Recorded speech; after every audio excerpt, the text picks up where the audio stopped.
ಪ್ರೀತಿಯುಳ್ಳ ದೇವಜನರೇ, ನಿಮ್ಮೆಲ್ಲರಿಗೂ ಯೇಸು ಕ್ರಿಸ್ತನ ಮಧುರವಾದ ನಾಮದಲ್ಲಿ ವಂದನೆಗಳು. ಶಾಲೋಮ್, ನಿಮಗೆ ಸಮಾಧಾನವಾಗಲಿ. ಈ ದಿನ ದೇವರ ವಾಕ್ಯದ ಧ್ಯಾನಕ್ಕಾಗಿರುವಂಥ ವಿಷಯ, ಭೂಲೋಕದಲ್ಲಿ ಗಂಟು ಮಾಡಿ ಇಟ್ಟುಕೊಳ್ಳಬೇಡ್ರಿ. ಅದಕ್ಕೆ ಆಧಾರವಾಗಿ ಮತ್ತಾಯನ ಬರೆದ ಸುವಾರ್ತೆ 6ನೇ ಅಧ್ಯಾಯ 19 ಮತ್ತು 20ನೇ ವಚನ. ಭೂಲೋಕದಲ್ಲಿ ಗಂಟು ಮಾಡಿ ಇಟ್ಟುಕೊಳ್ಳಬೇಡ್ರಿ. ಇಲ್ಲಿ ಅದು ನುಸಿ ಹಿಡಿದು ಕಿಲುಬು ಹತ್ತಿ ಕೆಟ್ಟು ಹೋಗುವುದು. ಇಲ್ಲಿ ಕಳ್ಳರು ಕನ್ನ ಕೊರೆದು ಕದಿಯುವರು. ಆದರೆ ಪರಲೋಕದಲ್ಲಿ ಗಂಟು ಮಾಡಿ ಇಟ್ಟುಕೊಳ್ಳಿರಿ. ಅಲ್ಲಿ ಅದು ನುಸಿ ಹಿಡಿದು ಕಿಲುಬು ಹತ್ತಿ ಕೆಟ್ಟು ಹೋಗುವುದಿಲ್ಲ. ಅಲ್ಲಿ ಕಳ್ಳರು ಕನ್ನ ಕೊರೆಯುವುದೂ ಇಲ್ಲ, ಕದಿಯುವುದೂ ಇಲ್ಲ. ನೋಡ್ರಿ, ಈಗ ಓದಿಕೊಂಡಂಥ ವಾಕ್ಯ ಭಾಗವನ್ನು ಯೇಸು ಸ್ವಾಮಿ ಪರ್ವತ ಪ್ರಸಂಗದಲ್ಲಿ ನೀಡಿದ ಸುದೀರ್ಘ ಒಂದು ಬೋಧನೆಯ ಒಂದು ಅಂಶ. ಇಲ್ಲಿ ಯೇಸು ಸ್ವಾಮಿ ಹೇಳುತ್ತಿದ್ದಾರೆ, ಭೂಲೋಕದಲ್ಲಿ ಗಂಟು ಮಾಡಿ ಇಟ್ಟುಕೊಳ್ಳಬೇಡ್ರಿ. ಆ ಥರ ಗಂಟು ಮಾಡಿ ಇಟ್ಟುಕೊಂಡ್ರೆ ಅದು ನುಸಿ ಹಿಡಿದು ಕಿಲುಬು ಹತ್ತಿ ಕೆಟ್ಟು ಹೋಗುತ್ತದೆ. ಮತ್ತು ನಾವೇನು ಮಾಡಬೇಕಂತ ಯೇಸು ಸ್ವಾಮಿಯಲ್ಲಿ ಹೇಳುತ್ತಾ ಇದ್ದಾರೆ, ಪರಲೋಕದಲ್ಲಿ ಗಂಟು ಮಾಡಿ ಇಟ್ಟುಕೊಳ್ಳಿರಿ, ಅಲ್ಲಿ ನುಸಿ ಹಿಡಿದು ಕೆಟ್ಟು ಹೋಗುವುದಿಲ್ಲ ಎಂಬುದಾಗಿ ಯೇಸು ಸ್ವಾಮಿ ಇಲ್ಲಿ ಹೇಳುತ್ತಾ ಇದ್ದಾರೆ. ನೋಡ್ರಿ, ಭೂಲೋಕದಲ್ಲಿ ಗಂಟು ಮಾಡಿ ಇಟ್ಟುಕೊಳ್ಳಬೇಡ್ರಿ ಎಂಬುದಾಗಿ ಹೇಳುವಾಗ ಕೇವಲ ಹಣ, ಆಸ್ತಿ, ವಸ್ತುಗಳನ್ನು ಮಾತ್ರ ಸೂಚಿಸುವಂಥದ್ದಲ್ಲ. ಓ ಸ್ತೋತ್ರ, ನಮ್ಮ ಜೀವಿತದಲ್ಲಿ ಓ ಸ್ತೋತ್ರ ಇರುವಂಥ ಭೌತಿಕ ವಿಷಯಗಳು ಕೂಡ ಆಗಿರಬಹುದು. ಅಂದರೆ ಏನು? ಹೆಸರು, ಸ್ಥಾನ, ಮಾನ, ಇವೆಲ್ಲ ಜೀವನದಲ್ಲಿ ನಾವು ಬಯಸುವ ಕಾರ್ಯಗಳು. ಆದರೆ ಅವು ಯಾವುದು ನಿರಂತರವಾಗಿರೋದಿಲ್ಲರೇ. ಜೀವನದಲ್ಲಿ ಎಲ್ಲವನ್ನ ಕಳೆದುಕೊಳ್ಳುವಂಥ ಸಾಧ್ಯತೆ ಇರುತ್ತದೆ. ಯೇಸು ಸ್ವಾಮಿ ಒಂದು ಸೌಮ್ಯವನ್ನು ಹೇಳಿದಾಗ, ಒಬ್ಬ ಶ್ರೀಮಂತನಿದ್ದಂತೆ, ತನ್ನ ಹೊಲದಲ್ಲಿ ಚೆನ್ನಾಗಿ ಬೆಳೆಯುತ್ತಂತೆ. ಹಾಗಾದರೆ ನಾನು ಏನು ಮಾಡಲಿ? ಅದನ್ನು ಸಂಗ್ರಹಿಸಲು ಸ್ಥಳವಿಲ್ಲ. ನಾನು ಒಂದು ವಿಷಯವನ್ನು ಮಾಡುತ್ತೇನೆ, ನನ್ನ ಕಣಜಗಳನ್ನು ಕೆಡವಿ ದೊಡ್ಡವುಗಳನ್ನು ಕಟ್ಟುತ್ತೇನೆ, ಅಲ್ಲಿ ನನ್ನ ಸರಕುಗಳನ್ನು ಸಂಗ್ರಹಿಸುತ್ತೇನೆ. ನನ್ನ ಪ್ರಾಣವೇ, ಅನೇಕ ವರ್ಷಗಳವರೆಗೂ ನಿನಗೆ ಹೇರಳವಾದ ವಸ್ತುಗಳನ್ನು ಸಂಗ್ರಹಿಸಲಾಗಿದೆ. ನೀನು ನಿಶ್ಚಿಂತನಾಗಿರು, ಊಟ ಮಾಡಿ ಕುಡಿ ಆನಂದಿಸೆಂಬುದಾಗಿ ನನ್ನ ಆತ್ಮದೊಂದಿಗೆ ಹೇಳುತ್ತೇನೆಂಬುದಾಗಿ ಯೋಚಿಸಿಕೊಂಡನಂತೆ. ಆದರೆ ದೇವರು ಹೇಳ್ತಾ ಇದ್ದಾರೆ, ಮೂರ್ಖನೇ, ಈ ರಾತ್ರಿ ನಿನ್ನ ಪ್ರಾಣವನ್ನು ನಿನ್ನಿಂದ ತೆಗೆದರೆ ನೀನು ಸಂಗ್ರಹಿಸಿದಂಥ ಕಾರ್ಯವು ಯಾರದಾಗುವುದು ಎಂಬುದಾಗಿ ದೇವರು ಕೇಳಿದರು. ನೋಡ್ರಿ, ಈ ಲೋಕದಲ್ಲಿ ಮನುಷ್ಯನು ಏನೂ ತಕ್ಕೊಂಡು ಬರಲಿಲ್ಲ, ಏನೂ ತೆಗೆದುಕೊಂಡು ಹೋಗುವುದಿಲ್ಲ. ಆದರೆ ನಿತ್ಯತ್ವಕ್ಕಾಗಿ ನಾವು ಮಾಡುವಂಥ ಪ್ರತಿಯೊಂದು ಕಾರ್ಯಗಳು ಅದು ನೆಲೆ ನಿಂತುಕೊಳ್ಳುವಂಥದ್ದಾಗಿದೆ.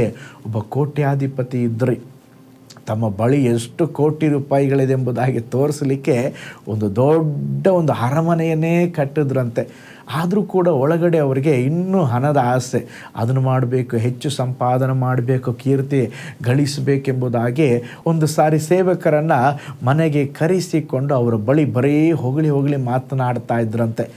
ಆದರೆ ಅವರು ಸೇವಕರು ಪ್ರೇಯರ್ ಮಾಡಿ ಹೋಗುವಾಗ ಒಂದು ಚಿಕ್ಕ ಸೂಜಿ ಪಿನ್ನನ್ನು ಕೊಟ್ಟು, ಅದೇನಂತಾರೆ ಗುಂಡು ಸೂಜಿ ಅಂತ ಹೇಳ್ತಾರಲ್ವ, ಅದನ್ನು ಕೊಟ್ಬಿಟ್ಟು ಅವ್ರಿಗೆ ಹೇಳಿದ್ರಂತೆ, ಅಯ್ಯ, ಇದನ್ನು ಭದ್ರವಾಗಿ ಇಟ್ಟುಕೊಳ್ಳ್ರಿ, ನೀವು ಪರಲೋಕಕ್ಕೆ ಬರುವಾಗ ಅಲ್ಲಿ ನಾನು ಇದನ್ನು ನಿಮ್ಮಿಂದ ತೆಗೆದುಕೊಳ್ತೇನೆ ಎಂಬುದಾಗಿ ಅವರಿಗೆ ಕೊಟ್ರಂತೆ. ಅವ್ರಿಗೇನೂ ಅರ್ಥನೇ ಆಗಲಿಲ್ಲಂತೆ. ಅವ್ರು ಹೋದ ಮೇಲೆ ಹೆಂಡತಿ ಹೇಳಿದ್ರಂತೆ, ರೀ, ಅವರು ಅದನ್ನು ಯಾಕೆ ಕೊಟ್ಟರು ಅಂತ ಹೇಳಿದ್ರೆ, ನೀವು ಕೋಟಿ ಹಣ ಸಂಪಾದನೆ ಮಾಡಿದ್ರು, ಅರಮನೆಯನ್ನು ಕಟ್ಟಿದ್ರು, ನೀವು ತೀರಿ ಹೋಗುವಾಗ ಒಂದು ಚಿಕ್ಕ ಸೂಜಿಯನ್ನು ಸಹ ನಾವು ಪರಲೋಕಕ್ಕೆ ತಗೊಂಡು ಹೋಗ್ಲಿಕ್ಕೆ ಆಗೋದಿಲ್ಲ. ಏಕೆಂದರೆ ಈ ಲೋಕದಲ್ಲಿ ಎಲ್ಲವನ್ನ ಬಿಟ್ಟು ಹೋಗಬೇಕು. ಅದಕ್ಕೆ ಪಾಸ್ಟರ್ ಅವರು ನಿಮಗೆ ಅದು ಅರ್ಥ ಆಗಲಿ ಎಂಬುದಾಗಿ ಅದನ್ನು ಹೇಳಿದ್ದಾರೆ ಎಂಬುದಾಗಿ ಹೆಂಡತಿ ಹೇಳಿಕೊಟ್ಟಳಂತೆ. ನೋಡ್ರಿ, ಓ ಸ್ತೋತ್ರ, ಕೆಲವು ಸಾರಿ ನಮ್ಮ ಜೀವಿತದಲ್ಲಿ ಸಹ ನಾವು ಈ ಭೂಲೋಕದ ಕಾರ್ಯಗಳಿಗಾಗಿ, ನನ್ನ ಮಕ್ಕಳಿಗಾಗಿ, ಓ ಸ್ತೋತ್ರ, ನನ್ನ ಸಂತತಿಗಾಗಿ ಅದನ್ನು ಮಾಡ್ತೇನೆ, ಇದನ್ನು ಮಾಡ್ತೇನೆ ಅಂತೇಳಿ ಏನೇನೋ ಮಾಡ್ತೇವೆ, ಅದಕ್ಕೋಸ್ಕರವಾಗಿ ಪ್ರಯಾಸ ಪಡ್ತೇವೆ. ಆದರೆ ಯೇಸು ಸ್ವಾಮಿಲಿ ಹೇಳುತ್ತಾ ಇದ್ದಾರೆ, ಭೂಲೋಕದಲ್ಲಿ ಗಂಟು ಮಾಡಿ ಇಟ್ಟುಕೊಳ್ಳಬೇಡ್ರಿ, ಪರಲೋಕದಲ್ಲಿ ಗಂಟು ಮಾಡಿ ಇಟ್ಟುಕೊಳ್ಳಿರಿ. ಒಂದೇ ಒಂದು ಒಂದು ಜೀವನ ಅದು ಬೇಗನೆ ಗತಿಸಿ ಹೋಗ್ತದೆ. ಆದರೆ ನಾವು ಯೇಸುವಿಗಾಗಿ ಏನು ಮಾಡುತ್ತೇವೆಯೋ ಅದು ನೆಲೆ ಊರುವಂಥದ್ದಾಗಿದೆ. ಈ ಲೋಕದಲ್ಲಿ ದೇವರು ನಮ್ಮನ್ನು ಬ್ಲೆಸ್ ಮಾಡಿರೋದಾದರೆ ಸ್ತೋತ್ರ, ಆ ಆಶೀರ್ವಾದದಲ್ಲಿ ನಾವು ಮಾತ್ರ ಅನುಭವಿಸುವಂಥದ್ದಲ್ಲ. ಆ ಆಶೀರ್ವಾದವನ್ನು ಸ್ತೋತ್ರ ಸೇವೆಗಾಗಿ, ಇತರರಿಗಾಗಿ, ಅಸಹಾಯಕರ ಇರುವವರಿಗಾಗಿ, ಬಡವರಿಗಾಗಿ ನಾವು ಅವುಗಳನ್ನು ಸ್ತೋತ್ರ ಉಪಯೋಗಿಸುವಾಗ ಅವೆಲ್ಲವೂ ನಿತ್ಯತ್ವದ ಅಕೌಂಟಲ್ಲಿ ಸ್ತೋತ್ರ ನಮ್ಮ ಹೆಸರಿನಲ್ಲಿ ಶೇಖರಿಸಿ ಇಡಲ್ಪಡುವಂಥದ್ದಾಗಿದೆ. ಸ್ತೋತ್ರ, ಭೂಲೋಕದಲ್ಲಿ ನಮಗೆ ಹಲವು ಅಕೌಂಟ್ ಇರಬಹುದು, ಆದರೆ ಪರಲೋಕದಲ್ಲಿ ಒಂದು ಅಕೌಂಟನ್ನು ಓಪನ್ ಮಾಡಿರಿ. ಅಂದರೆ ನಾವು ಕ್ರಿಸ್ತನ ನಿಮಿತ್ತವಾಗಿ, ಸೇವೆಯ ನಿಮಿತ್ತವಾಗಿ ಲೋಕದಲ್ಲಿ ಏನೆಲ್ಲ ಮಾಡ್ತೇವೆಯೋ ಅದೆಲ್ಲವೂ ಪರಲೋಕದಲ್ಲಿ ಸ್ತೋತ್ರ ಬರೆಯಲ್ಪಡುತ್ತದೆ. ಪರಲೋಕದ ದೇವರು ಸ್ತೋತ್ರ ಅದಕ್ಕೆ ತಕ್ಕ ಪ್ರತಿಫಲವನ್ನು ದೇವರು ಕೊಡಲಿಕ್ಕಿದ್ದಾರೆ. ಹಾಗಾದರೆ ಇವತ್ತೇ ನಾವು ತೀರ್ಮಾನವನ್ನು ತೆಗೆದುಕೊಳ್ಳೋಣ. ಸ್ವಾಮಿ, ನಾನು ಭೂಲೋಕದಲ್ಲಿ ಗಂಟು ಮಾಡಿ ಇಟ್ಟುಕೊಳ್ಳುವುದಿಲ್ಲ, ಪರಲೋಕದಲ್ಲಿ ಗಂಟು ಮಾಡಿ ಇಟ್ಟುಕೊಳ್ಳುತ್ತೇನೆ, ನನಗೆ ಸಹಾಯ ಮಾಡಿರಿ ಎಂಬುದಾಗಿ ನಾವು ಪ್ರಾರ್ಥನೆ ಮಾಡೋಣ. ಕಣ್ಗಳನ್ನು ಮುಚ್ಚೋಣ, ನಾವು ಪ್ರಾರ್ಥನೆ ಮಾಡೋಣ. ಪರಲೋಕದಲ್ಲಿ ವಾಸ ಮಾಡುವಂಥ ನಮ್ಮ ತಂದೆಯಾದ ದೇವರೇ, ವಿಶೇಷವಾಗಿ ಕರ್ತನೇ, ಈ ದಿನ ನಮ್ಮೊಡನೆ ನೀವು ಮಾತನಾಡಿದ್ದೀರಪ್ಪ ದೇವರೇ. ನಿನ್ನ ವಚನವನ್ನು ನಾವು ಕೇಳಿಸಿಕೊಂಡ ಹಾಗೆ ಕರ್ತನೇ, ಲೋಕದಲ್ಲಿ ಒಂದೇ ಒಂದು ಜೀವನ, ಅದು ನಾವು ನಿಮಗಾಗಿ ಜೀವಿಸಬೇಕು. ಪರಲೋಕದಲ್ಲಿ ನಾವು ಗಂಟು ಮಾಡಿ ಇಟ್ಟುಕೊಳ್ಳಬೇಕಪ್ಪ. ಈ ಲೋಕದ ಕಾರ್ಯಗಳಿಗಾಗಿಯೇ ನಾವು ಓಡುತ್ತಾ ಇರಬಾರ್ದು. ನಿಮಗೋಸ್ಕರವಾಗಿ ಏನಾದರೂ ಮಾಡಲಿಕ್ಕೆ ನಮಗೆ ಸಹಾಯ ಮಾಡಿರಿ. ಈ ವಿಡಿಯೋ ವಾಚ್ ಮಾಡಿದ ಪ್ರತಿಯೊಂದು ಕುಟುಂಬಗಳನ್ನು, ವೈಯಕ್ತಿಕವಾಗಿ ನಿನ್ನ ಜನರನ್ನು ಬ್ಲೆಸ್ ಮಾಡಿರಿ. ನಿನ್ನ ಹಸ್ತ ಅವರೊಂದಿಗೆ ಇರಲಿ. ಪರಲೋಕಕ್ಕೋಸ್ಕರವಾಗಿ ನಿನ್ನ ಮಕ್ಕಳು ಪ್ರಯಾಸ ಪಡಲಿಕ್ಕೆ ಸಹಾಯ ಮಾಡಿರಿ. ಅದ್ಭುತ ಮಾಡಿರಿ. ಯೇಸುವಿನ ಹೆಸರಿನಲ್ಲಿ ತಂದೆಯೇ, ಆಮೇನ್. Price lord. ಪ್ರೀತಿಯುಳ್ಳ ದೇವ ಜನರೇ, ನಾವು ಪರಲೋಕದಲ್ಲಿ ಗಂಟು ಮಾಡಿ ಇಟ್ಟುಕೊಳ್ಳೋಣ. ದೇವರು ಬಯಸುವಂಥ ಕಾರ್ಯಗಳನ್ನು ಮಾಡೋಣ. ಕರ್ತನು ನಿಮ್ಮನ್ನು, ನಿಮ್ಮ ಕುಟುಂಬವನ್ನು ಬ್ಲೆಸ್ ಮಾಡಲಿ.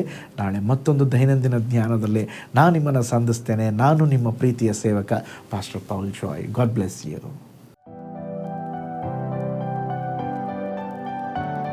ಕರ್ತನಲ್ಲಿ ಪ್ರಿಯರೇ, ಈ ಸಂದೇಶ ಮತ್ತು ಪ್ರಾರ್ಥನೆ ನಿಮಗೆ ಆಶೀರ್ವಾದಕರವಾಗಿದ್ದರೆ, ದೇವರು ನಿಮ್ಮನ್ನು ಪ್ರೇರೇಪಿಸಿದರೆ, ನಂಬಿಕೆಯಿಂದ ಸಾಗುವ ಈ ಸೇವೆಗೆ ನಿಮ್ಮ ಅಮೂಲ್ಯವಾದ ಕಾಣಿಕೆಯನ್ನು ಬಿತ್ತಿರಿ. ಪ್ರೀತಿಯ ದೇವಜನರೇ, ವಾಯ್ಸ್ ಆಫ್ ಹೋಪ್ ಮಿನಿಸ್ಟ್ರಿಯ ವತಿಯಿಂದ ಕೋರಮಂಗಲದಲ್ಲಿ ಪ್ರತಿ ಭಾನುವಾರ ಬೆಳಿಗ್ಗೆ 9:30ಕ್ಕೆ ಕನ್ನಡ ಆರಾಧನೆ ನಡೆಯುತ್ತಿದೆ. ಆತ್ಮಭರಿತವಾದ ಆರಾಧನೆ, ಮನಮುಟ್ಟುವ ಸಾಕ್ಷಿ, ಬಲಪಡಿಸುವ ದೇವ ಸಂದೇಶ. ಬನ್ನಿ, ನಮ್ಮೊಂದಿಗೆ ಭಾಗಿಯಾಗಿ ಕರ್ತನನ್ನು ಆರಾಧಿಸಿರಿ. ನೂತನ ತಿಂಗಳ ಆಶೀರ್ವಾದ ಕೂಟ ಪ್ರತಿ ತಿಂಗಳು ಮೊದಲ ದಿನ ಸಂಜೆ 7 ಗಂಟೆಗೆ. ಪ್ರತಿ ತಿಂಗಳು 2ನೇ ಶನಿವಾರ ಬಿಡುಗಡೆ ಉಪವಾಸ ಪ್ರಾರ್ಥನೆ ಕೂಟ ಬೆಳಿಗ್ಗೆ 10:30ಕ್ಕೆ. ನಿಮಗಾಗಿ ಪ್ರಾರ್ಥಿಸಬೇಕೆ? ನಿಮಗೆ ಯಾವುದಾದರೂ ಪ್ರಾರ್ಥನೆ ಮನವಿಗಳು ಇರುವುದಾದರೆ ಕೆಳಗಿನ ನಂಬರಿಗೆ ಕರೆ ಮಾಡಿ ಅಥವಾ ವಾಟ್ಸಪ್ ಮಾಡಿ. ಈ ಆತ್ಮಿಕ ಸಂದೇಶಗಳು ನಿಮಗೆ ಆಶೀರ್ವಾದಕರವಾಗಿದ್ದರೆ ಲೈಕ್ ಮಾಡಿರಿ. ಇಂಥ ಅದ್ಭುತ ಸಂದೇಶ ಪ್ರತಿದಿನ ನೋಡಲು ಬಯಸುವುದಾದರೆ ಸಬ್ಸ್ಕ್ರೈಬ್ ಮಾಡಿ ಹಾಗೂ ಇತರರೊಂದಿಗೆ ಶೇರ್ ಮಾಡಿರಿ. ಕರ್ತನು ನಿಮ್ಮನ್ನು, ನಿಮ್ಮ ಕುಟುಂಬವನ್ನು ಆಶೀರ್ವದಿಸಲಿ.